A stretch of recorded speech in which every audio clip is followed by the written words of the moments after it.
Hello বন্ধুরা, আসসালামু আলাইকুম। আশা করি সকলে ভালো আছেন। আজ আবার ছোট্ট একটি ভিডিও নিয়ে আপনাদের মধ্যে উপস্থিত হলাম। তো আজকে একটা বিষয় নিয়ে কথা বলবো। যাদের 1 হর্সের মোটর বা হাফ হর্সের মোটর আছে বাসায়, দেখা গেলো যে আপনার অনেক আধা ঘন্টা চলার পর বা 1 ঘন্টা চলার পর বন্ধ হয়ে যায়। তো কী কারণে বন্ধ হয় সেটা আর কি আপনাদের দেখাবো। তো চলুন কথা না বাড়িয়ে ভিডিওটা শুরু করা যাক।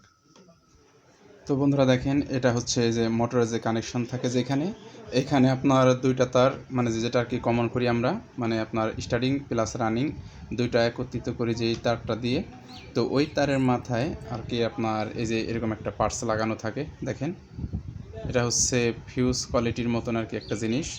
তো এটা সঠিক, মানে আমার যতটুকু ধারণা, এটা মনে হয় একটা হিট আর কি করে, নিয়ন্ত্রণ করে। অতিরিক্ত মাত্রায় গরম হয়ে গেলে এই সমস্যাটা আর কি দেখা দেয়। দেখা গেল আপনি মোটর আধা ঘন্টা পরে অটোমেটিক বন্ধ হয়ে যায়, তারপর অতিরিক্ত গরম হয়ে গেলে মোটরটা বন্ধ হয়ে যায়। তো এটা যদি খুলে, আমি যদি এখানে ডাইরেক্ট, মানে এটা আর কি ডাইরেক্ট করে দিয়েছি, এখন আর এই সমস্যাটি হবে না। তবে এটা থাকা অনেক সময় আর কি নিরাপত্তাও, মোটর আর কি আপনার এই কয়েলটা সহজে নষ্ট হয় না বা সহজে পুড়ে না, এটা আর কি সেভ করে।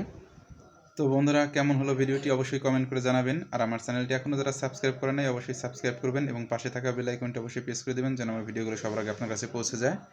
তো সবাই ভালো থাকেন, সুস্থ থাকেন। পরবর্তী নতুন একটি ভিডিওতে আপনাদের সঙ্গে দেখা হবে ইনশাআল্লাহ। আসসালামু আলাইকুম।